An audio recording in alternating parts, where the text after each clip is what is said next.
இந்த பதிவை கேட்டு தெளிவு அடைந்தவங்களுக்கு பல பேருடைய கைத்தட்டுதலை கேட்பதற்கு உங்கள் காதுகள் தயாராக இருக்குதுன்ற ஒரு உண்மை இந்த பதிவில் உங்களுக்கு சொல்லப்படும் சாயப்பாவினால். வாழ்க்கையில் பயம் அதிகமாக இருக்கிறவங்க நிச்சயமாக இந்த பதிவை பார்க்கணும். நீங்கள் எதெல்லாம் இழந்திருக்கீங்க, இனி எதெல்லாம் இழப்பீங்க அப்படின்றத பற்றி இந்த பதிவில் சொல்லப்பட்டுள்ளது. உங்கள் வாழ்க்கை நம்பிக்கையோட தைரியத்தோட துணிஞ்சு நின்று போராடும்போது அது எந்த அளவுக்கு ஒரு வசந்தத்தை கொடுக்க போகுதுன்றதையும் ஒரு சில விஷயத்தை வச்சு நம்ம இந்த பதிவில் சொல்லியிருக்கோம். திரும்பவும் சொல்கிறேன், மனிதர்கள் பயத்தினால திறமையான மனிதர்கள் கூட சந்தோஷமான வாழ்க்கை வாழ முடியாமல் போகிறாங்க. ஸோ தயவு செய்து இந்த பயத்தை தூக்கி எறிவதற்கு இந்த பதிவு மிக மிக முக்கியமான ஒரு பதிவாக உங்கள் வாழ்க்கையில் அமையும்.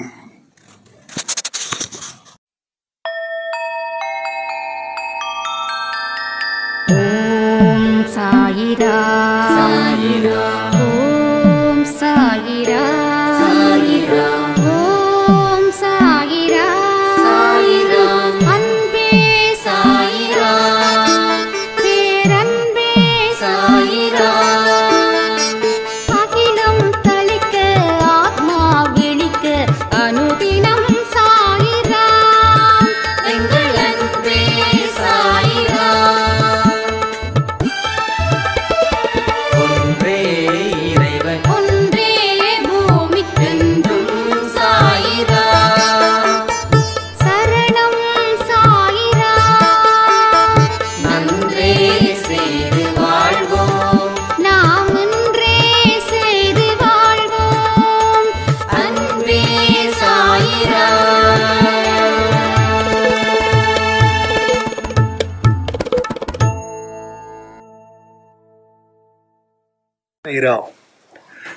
என் உயிரின் உயிரானவர்களே, ஒரு சாய்ராம் எதிர்த்து எப்படி போராடுவது, மனுஷங்க கிட்ட இருந்து எப்படி எதிர்த்து போராடுவது, எனக்கு பெரிய குழப்பமா இது இருக்குது. என்னால் எதிர்த்து போராடவே முடியல. எனக்கு பலம் இருந்தால் தானே எதிர்த்து போராட முடியும். நான் பலகீனமான மனுஷனா இருக்கேனே, நான் எப்படி எதிர்த்து போராடுறது? இதெல்லாம் போராடி வாழ்க்கையில் ஜெயிக்கணும், சாயப்பாவோட அருள் எனக்கு இருக்குதுன்னு நான் நம்புகிறேன். ஆனால் போராடுவதற்கு பயம், பதட்டம் எல்லாமே அதிகமாக இருக்கு. எனக்கு ஒரு பதில் அன்பேசாய் குடும்பத்தில் வேணும். அதே போல் இது பலருக்கும் இந்த கேள்விகள் பயன்படும். சாயப்பாவோட அருளை நாங்கள் புரிஞ்சு இருந்தும் எதிர்த்து போராட முடியாத அளவுக்கு நாங்கள் கோழையாக இருக்கோம். நாங்கள் வீரமாக இருக்கணும், மன தைரியமாக இருக்கணும். அதுக்கு நாங்கள் என்னென்னலாம் செய்யணும் அப்படின்னு கேட்டிருந்தாங்க. ஸோ அருமையான கேள்வி. எக்கச்சக்கமான பதில்களை நிறைய அள்ளி அள்ளி அள்ளி கொடுக்கலாம். நீங்களும் நிறைய கேள்விகளை கேளுங்க. அப்போ தான் நான் பதில் சொல்கிறதுக்கு எனக்கு ரொம்ப சுவாரஸ்யமாக இருக்கும். நிறைய சுவாரஸ்யமான விஷயங்கள் நல்ல வாழ்க்கையையும் கொடுக்கும். சரி, ஏன் தயங்குறோம்? என்ன பயம்? இந்த ஒரு விஷயத்தை நம்ம புரிஞ்சுக்கிட்டா ஸோ தயங்கவே மாட்டோம், பயப்படவும் மாட்டோம். அதாவது நாம் ஒரு விஷயத்தை செய்கிறோம் அப்படின்னா இதை செஞ்சிட்டா பிரச்சனை ஆயிடுமேன்னு நினச்சி செய்யாமல் இருக்கோம். அப்போ இன்னொரு ஆபத்தும் இதில் இருக்குது அப்படின்னு நீங்கள் உணரணும். என்ன தெரியுமா? நீங்கள் எந்த ஒரு விஷயத்தை செய்யணும்னு நினைக்கிறீங்களோ செய்யாமல் இருக்கிறதால ஆபத்துக்கள் சூழ்ந்து உள்ளது. ஆனால் அதை எதிர்த்து நீங்கள் போராடும் போது, செயல்படும் போது அது மூலமாக வர தோல்விகள் கூட நீங்கள் சும்மா இருக்கும்போது வரக்கூடிய ஆபத்தை விட அது ரொம்ப குறைவாக இருக்கும். எதுவுமே செய்ய முடியாமல் நம்ம உட்காந்துருந்தோன்னா தோல்விகள் நிரந்தரமாக போயிடும். ஆனால் சில விஷயத்தை செய்யும்போது தோல்விகள் வருதுன்னா அது அடுத்த வெற்றிக்கு முதல் படியாக அந்த படி இருக்கும். ஸோ நம்ம பாஸ்ட் லைஃப்பை வச்சு தான் நமக்கு பயம். நெருப்பை தொட்டவனுக்கு தான் நெருப்பை பார்த்து பயம் இருக்கும், நெருப்பை தொடாதவனுக்கு பயம் இருக்காது. கரண்ட்டை தொட்டு ஷாக் அடித்து அவன் கொஞ்சம் 5 அடி 10 அடி தள்ளி விடுறவனுக்கு தான் அந்த கரண்ட்டை பற்றி பயம் இருக்கும், தொடாதவனுக்கு பயம் இருக்காது. அப்போ நம்ம வாழ்க்கையில் பல விஷயங்களை நாம் தப்பாக மனசுக்குள்ள பூட்டி வச்சோம். அதில் ஒன்று என்ன தெரியுமா? தோல்விகள். இந்த தோல்விகளை நம்ம எப்படி எடுத்துட்டோன்னா அது ஒரு அவமான சின்னமாக எடுத்தோம். தோளில் போடக்கூடிய ஒரு செருப்பு மாலைன்னு நம்ம நினைக்காத குறை. அதனால மீண்டும் மீண்டும் அந்த தோல்விகள் வந்துடுச்சுன்னா மறுபடியும் அவமானத்தை சந்திக்க வேண்டிய நிலை வருமேன்னு நினைச்சு நாம அந்த பக்கமே போகலை. முதல் படி இந்த படி ஃபர்ஸ்ட் இதுதான். அப்போ உங்க மனசுல ஒரு ஆழமான தப்பான விஷயத்தை கொண்டு வந்து சேர்த்தோம். அது தப்பான விஷயமா இருக்கிறதால அதை பார்த்து பார்த்து பயந்து நடுங்கி இருக்கோம். எந்த ஒரு விஷயத்தையும் முடிவு பண்ணும்போது அதை பாசிட்டிவாக முடிவு பண்ணணும், அது நெகட்டிவாக முடிவு பண்ணக்கூடாது. ஏன்னா பல பேர் வெற்றி அடைஞ்சிருக்காங்கன்னா அவங்க பல தோல்விகளை சந்திச்சவங்களால மட்டும்தான் அந்த வெற்றி அடைஞ்சிருக்கவே முடியும். இதை புரியாம நாமளா ஒரு ஸ்டோரியை உருவாக்கணும், அதில் நம்மளை கேவலப்படுத்துகிற மாதிரி கதை எழுதணும். அன்னைக்கு எழுதுகிற கதை மண்ணுக்குள்ளே போகிற வரைக்கும் இருக்குது. ஆனால் இப்போ சாயப்பா அந்த கதையை மாற்றி எழுதுறார். ஏன்னா ஹீரோ செத்துட்டா படம் ஓடாது. அப்போ ஹீரோவுக்கு பதிலாக யாராவது சாகடிச்சிட்டாலும் படம் ஓடிடும். அப்போ உங்கள் வாழ்க்கையில் நீங்கள் அந்த கதையை உருவாக்குனதால தான் உங்களுடைய வாழ்க்கையில் வெற்றி அடையல. இப்போ அந்த கதையை மாற்றி எழுதி வெற்றி பெறுவதற்கு உண்டான வழிமுறைகள் என்னென்ன இருக்குதோ அதை சாயப்பா எழுத போறாரு. ஒரு ஆடியோவும் உங்க வாழ்க்கைக்கு ஒரு உன்னதமான இடத்துக்கு எந்த ரிஸ்க்கும் இல்லாம அழைச்சிட்டு போகுதுன்றத புரிஞ்சுக்கோங்க. ஒரு பலமான வரவேற்பு உங்க வாழ்க்கையில காத்திருக்குது. ஒரு பலமான கை தட்டுதல் உங்க காதுகள் கேட்பதற்கு ஆர்வமா இருக்குது. ஆனா இதை இப்படியே நீங்க கிடப்பில் போட்டுட்டீங்கன்னா கை தட்டுதல் வராது. உங்களை பத்தி இன்னமும் கேவலமா பேசக்கூடிய ஒரு பேச்சுக்களும் உங்க காதுல வந்து உங்களை மேலும் மேலும் மேலும் மேலும் அழிவை கொடுக்கும். ஸோ ஆக்கத்தை கொடுக்காது. எதை கொடுக்கும்? அழிவை மட்டும்தான் கொடுக்கும். இதற்கு நீங்கள் உடன்படுற மாதிரி இருந்துச்சுன்னா தாராளமாக நீங்கள் ப்ரொசீட் பண்ணுங்க. இன்னைக்கு நாம் இப்படிப்பட்ட சூழ்நிலையில் தக்க வச்சிருப்பதற்கு ஒரே ஒரு ஆள் தான் காரணம். அது யாருன்னா நீங்கள் மட்டுமே. உங்கள் உணர்வுகள் மதிக்கப்படணும்னு நீங்கள் நினைக்கிறீங்க மற்றவர்களால். அப்போ உங்க வாழ்க்கையில வரக்கூடிய தோல்வி மற்றவர்களுக்கு அது அவமானமா நினைக்கிறதால, மற்றவர்கள் உங்களை அவமானமா நினைக்கிறதால எந்த ஒரு முடிவையும் எடுக்காம உங்க வாழ்க்கையில தொடர்ந்து ஒரே லைஃபா வாழ்ந்துகிட்டு இருக்கீங்க. ஸோ எந்த மாற்றமும் இல்லை. இப்போ வரைக்கும் மாற்றம் வேணும்னு சொல்லி உங்க மனசு விரும்புது. ஆனால் அந்த மாற்றத்தை ஏற்படுத்த முயற்சி பண்ணும்போது ஏதோ ஒன்று தடுக்குது. அந்த தடுக்கிறதுன்றது நீங்கள் மனுஷன் அப்படின்னு நினைக்கிறீங்க. மனிதர்கள் தடுக்கலை, உங்கள் எண்ணங்கள் தான் மனிதர்கள் ரூபத்தில் வந்து தடுக்கிறாங்க.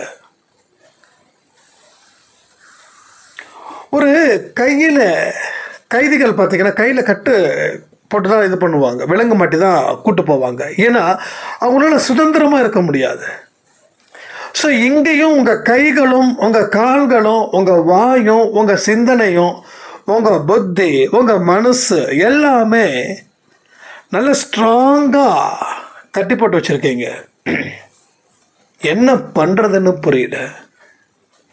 அந்த கட்டுக்கு உண்டான சாவி தேடுறீங்க, யாராவது திறந்து விட்டால் பரவாயில்லன்னு. ஸோ யாரும் திறந்து விட மாட்டாங்க. அந்த பூட்டுக்கு மாற்று சாவி கிடையாது, அந்த பூட்டுக்கு உடைக்கவும் முடியாது. அதற்கு ஒரே வழி, அந்த சாவி உங்ககிட்ட தான் இருக்குது. அந்த சாவி என்ன சாவி தெரியுமா? சாய் அப்படின்ற சாவி. நாம் எல்லா சாவிக்கும் கீச்செயின் போட்டிருக்கோம். அந்த கீச்செயின் முக்கால்வாசி சாய்பாவோட ஃபோட்டோ தான். அதுக்கு போட்டு என்ன புண்ணியம்? அப்போ எதுக்கு போடணும்? மனசில் இருக்கக்கூடிய பூட்டுகளை அவுப்பதற்கு சாய் அப்படின்ற சாவி ஒன்று தேவைப்படுது. அந்த சாவியை போட்டு திறந்துட்டிங்கன்னா அத்தனை பிரச்சனைகளுக்கும் விடுதலை அளிக்கப்படும். ஒரு விடுதலை. பல வருஷமாக நீங்கள் ஒரு கைதியாக இருந்து எதையுமே சாதிக்கலை, சந்தோஷமாக வாழ்ந்தீங்களா? எத்தனை பேர் சிரிச்சு எத்தனை வருஷம் ஆகுது?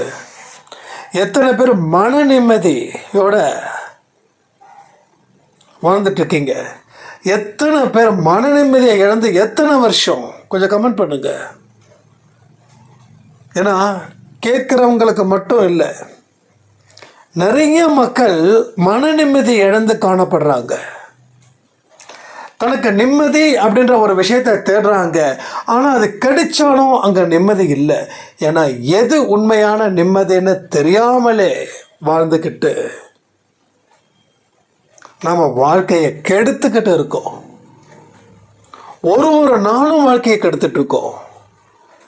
சாயப்பா அப்படின்ற உயர்ந்த பலம் கொண்ட ஒரு மனுஷனை வச்சுக்கிட்டு நீங்கள் தோல்வி மேலே தோல்வியும் பயமோ நடுக்கமோ உங்கள் கூடவே பிறந்தது மாதிரி அதை வச்சுக்கிட்டா இதுக்கு மேலே ஒரு வாய்ப்பு நமக்கு கிடைக்கும்னு நினச்சிடாதீங்க. ஏன்னா இது சரியான வாய்ப்பு இப்போ இல்லைன்னா எப்பயுமே இல்லை. உங்கள் வயசு என்ன வேணாலும் ஆகட்டும். ஏன்னா இது ஏன் ஏஜை பற்றி பேசுகிறேன்னா, உடனே எனக்கு தனிப்பட்ட முறையில் ஆடியோ மெசேஜ் வரும், தம்பி எனக்கு 80பா, இப்போ நான் என்னப்பா செய்கிறது? நான் ஒன்றே ஒன்று சொல்கிறேன், என்ன செய்ய முடியுமோ அதை சிறப்பாக செய்யுங்க.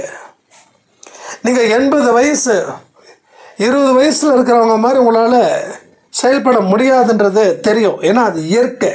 நம்ம உடம்பையும் மதிக்கணும், நம்ம வயசையும் மதிக்கணும். சேம் நம்மளால் என்ன செய்ய முடியுமோ அதை சிறப்பாக செஞ்சாதான்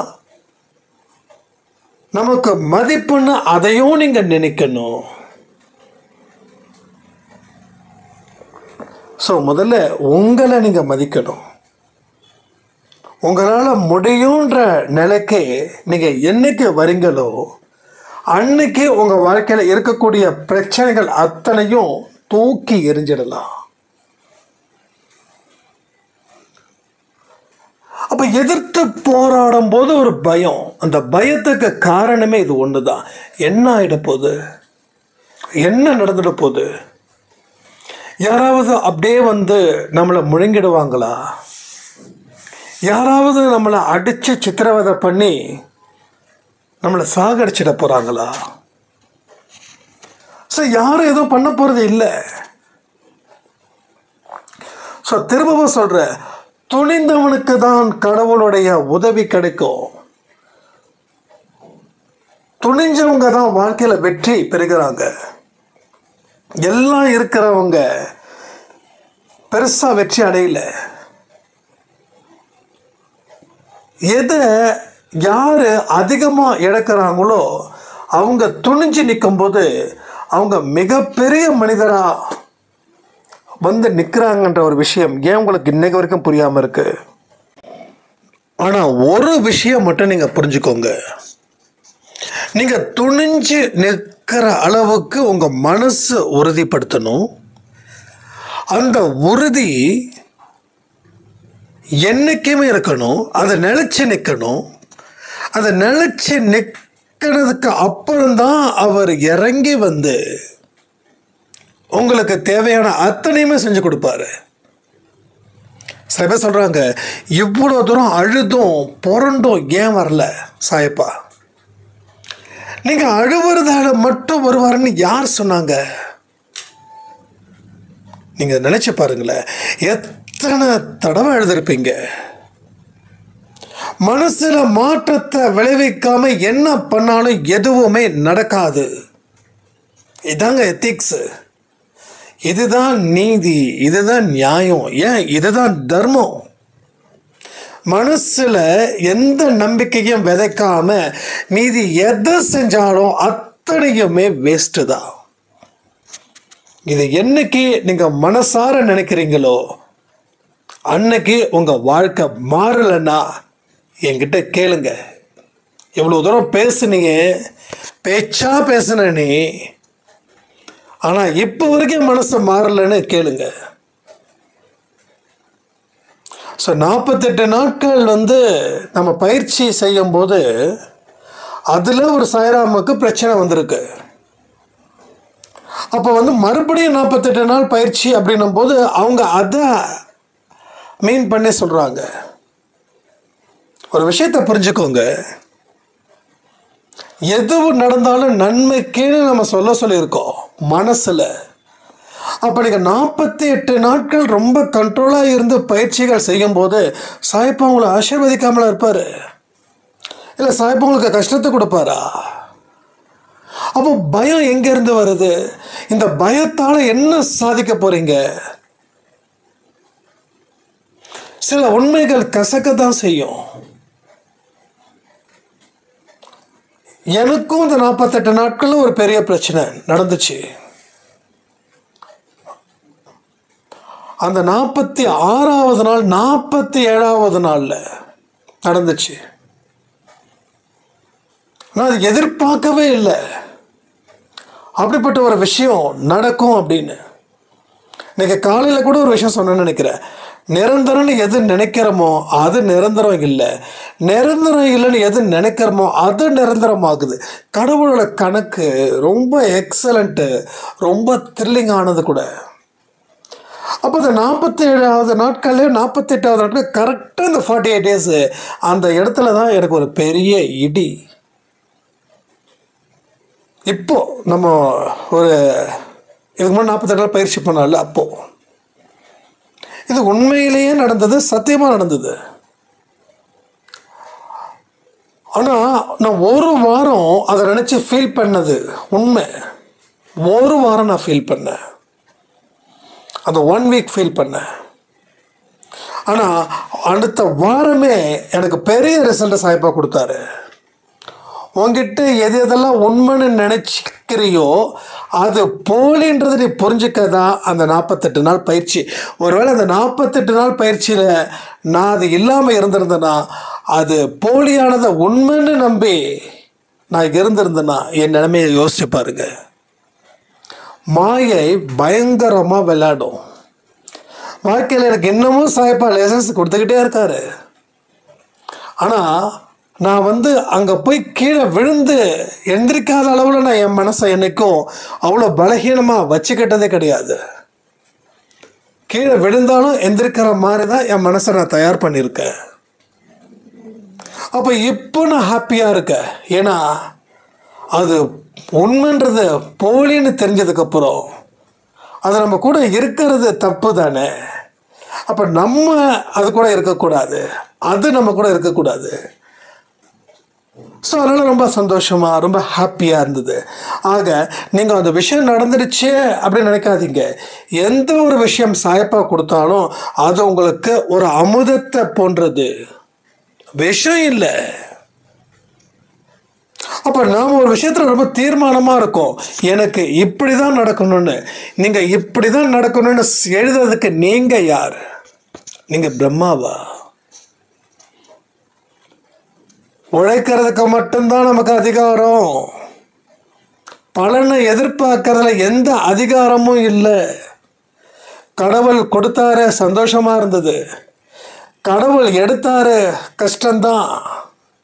ஆனால் கடவுளே அதை உங்ககிட்ட இருந்து எடுத்திருக்காருன்னா அது ஏதோ நல்லதுக்குன்னு நினச்சி கொடுக்கும்போது எவ்வளோ சந்தோஷத்தோடு நாம் அதை பெற்றோமோ, திருப்பி அவர் எடுக்கும்போது இந்த உண்மை விஷயத்தை மனசில் வச்சு நாம் இப்போ 2 மடங்கு ஹாப்பியாக இருக்கணும். முடியுமா? முடியும்னு நினச்சிட்டிங்கன்னா நான் சொன்ன மாதிரி உங்களுடைய காது பல பேரோட கைத்தட்டுதலை கேட்க ரொம்ப காத்துக்கிட்டு இருக்குதுன்னு அர்த்தம். இல்லைன்னா கடைசி வரைக்கும் நாம் இப்படியே இருக்க வேண்டியதான். அரைச்ச மாவை அரைச்சிக்கிட்டே இருந்தால் என்ன ஆகும்? ஒன்றுமே ஆகாதுன்னு நினைக்கிறேன். ஸோ இப்படி தான் பல பேரோட வாழ்க்கை. ரொம்ப தீவிரமாக இருக்கும், நினச்சது நடக்கணும்னு. ஆனால் நான் சொல்கிறேன், ஒரு விஷயத்தில் தீவிரமாக இருங்க. கடவுள் நினச்சபடி என் வாழ்க்கை இருக்கணும்னு, கடவுள் நினச்ச மாதிரி என் வாழ்க்கை மாறணும்னு நினைங்க. கடவுளே என் வாழ்க்கையை வழி நடத்தணும்னு நினைங்க. உண்மை உங்களால் மனதார சொல்ல முடியும்னா மனதார வெற்றி பெறுவதற்கு நீங்கள் தகுதியானவர்கள். அதை விட்டுட்டு சும்மா அதாயிடுச்சு இதாயிடுச்சு வேண்டாம். இங்கே யாரும் யாருக்காகவும் அழ வேண்டாம், புரிஞ்சுக்கோங்க. நாளைக்கே நம்ம செத்து போனால் கூட 3 நாளோட முடிஞ்சிடுச்சு எல்லாமே. 4வது நாள் அந்த வீட்டில் வழக்கம் போல் என்னென்ன விஷயங்கள் நடக்குதோ அது பர்ஃபெக்டாக நடக்கும். ஏன்னா எனக்கு வேர்ல்டு அது மாதிரி போயிடுச்சு. நான் தப்பு சொல்லலை, யாரையுமே நான் தப்பு சொல்லலை. நாம் நினச்சிட்டு இருப்போம், நாம் செத்து போயிட்டா நம்ம குடும்பத்தில் இருக்கிறவங்க எல்லாரும் கடைசி வரைக்கும் நம்மளை நினச்சி ஏங்க செத்து போவாங்கன்னு நினைக்கிறீங்க? சான்ஸே கிடையாது. அதை நான் தப்புன்னு சொல்லலை. எதெல்லாம் இயல்பாக இருக்குதோ அதெல்லாம் எடுத்துக்க பழகுங்கன்னு சொல்கிறேன். உண்மை கசக்கும், திரும்பவும் சொல்கிறேன், உண்மை கசக்கும். உண்மையை ஏற்றுக்க மனசு வராது. என்ன சொன்னாலும் உண்மையை ஏற்றுக்க மனசு வராது.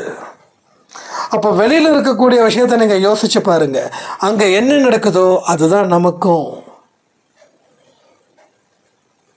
அங்கே என்ன நடந்துச்சோ அதான் நமக்கு நடக்கும்.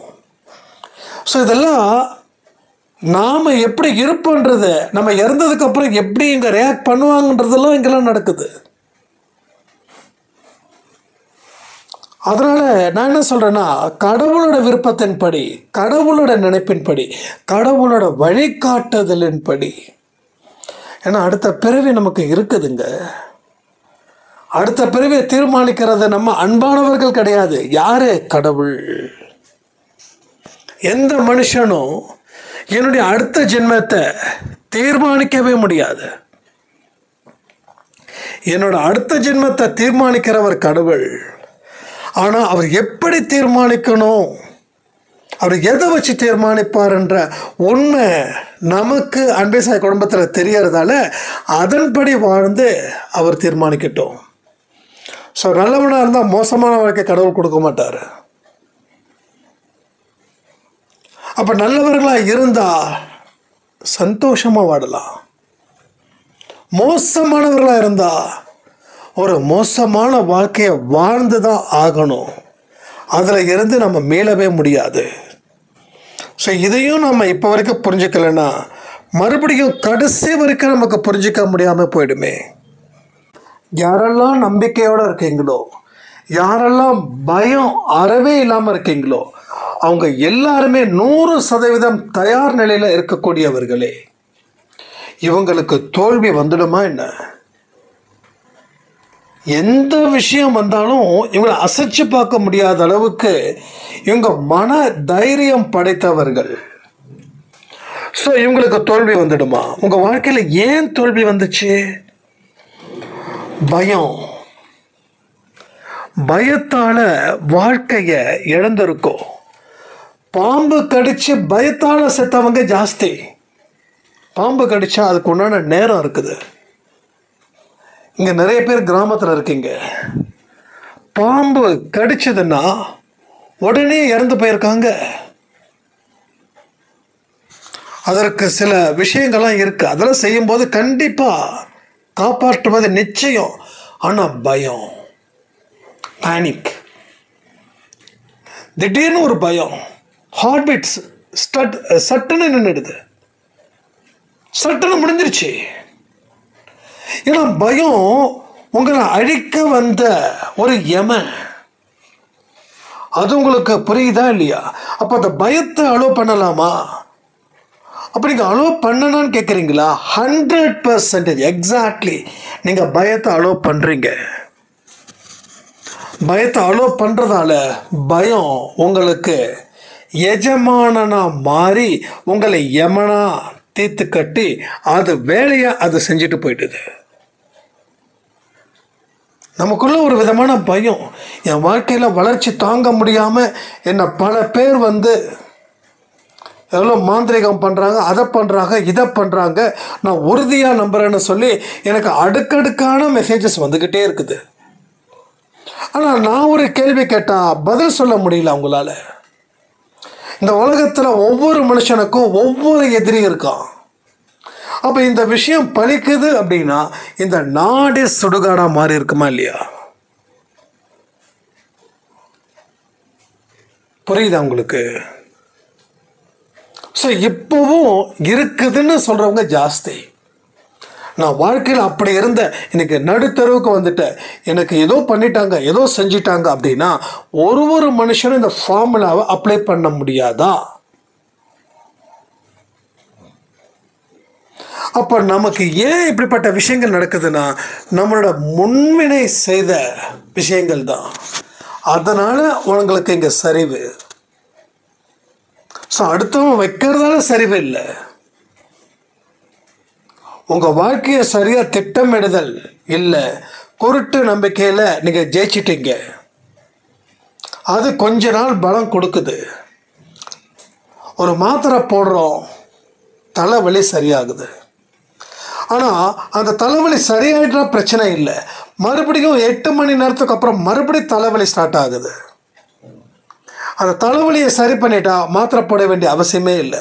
ஆனால் அந்த டேப்லெட் போட்டு அந்த பவர் இருக்கும்போது தலைவலி நின்றுடுச்சு நம்ம நினைக்கிறோம், மறுபடியும் இருக்கும்போது தலைவலி ஜாஸ்தி ஆகுது. இதே போல தான் உங்களோட வாழ்க்கையை பற்றி சரியான புரிதல் இல்லாத வரைக்கும் நீங்கள் இதுக்கு முன்னாடி பெற்ற வெற்றிகள் உங்கள் பூர்வ ஜென்மத்தில் கிடைச்ச ஒரு பரிசு, அவ்வளோதான். நீங்கள் சரியான உங்கள் வாழ்க்கையை சரியாக டிசைட் பண்ணல. கையில் காசு இருக்கிறத எல்லாருமே இலக்காரமாக நினைப்பான். நாட்டில் ஏழைங்களே பார்த்தா வெறுப்பான். அப்படிப்பட்ட மனுஷர்களும் இருக்காங்க. அப்போ அவனுக்கு அந்த வழி தெரியாது. ஆனால் அவனுக்கு கையில் ஒத்த பைசா இல்லாதப்போ அவன் நடுத்தருவுக்கு பிச்சை எடுக்கும்போது தான் தெரியும் எவ்வளோ பெரிய விஷயங்கள் இங்கே நடக்குதுன்னு. ஸோ நம்ம எல்லாருமே கடைசி வரைக்கும் நல்லா ஹாப்பியாக இருக்கணும், பலம் பொருந்திய மனிதர்களாக வாழணும், அதில் சந்தேகமே இல்லை. ஆனால் அதற்கு உரிய வாழ்க்கை முறையாக வாழ்ந்தால் தானே கடைசி வரைக்கும் நம்ம அப்படி இருக்க முடியும். அப்போ எல்லாருமே நம்ம என்ன பண்ணணும்? தயார் செய்து கொள்ள வேண்டும். கரெக்டான முறையில் தயார் செய்யணும்.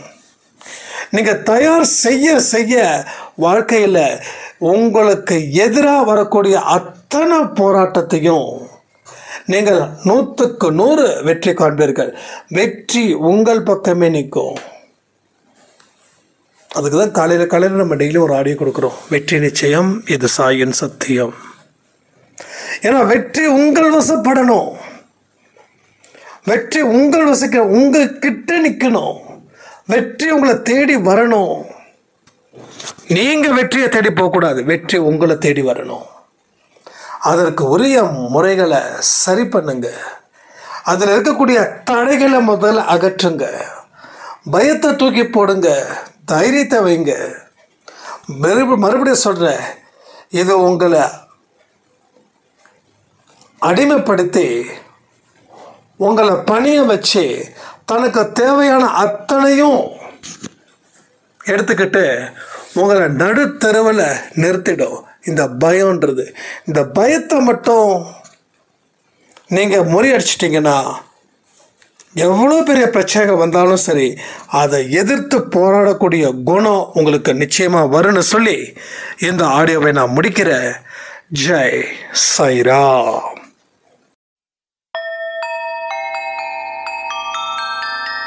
ஓம் சாயிராம்.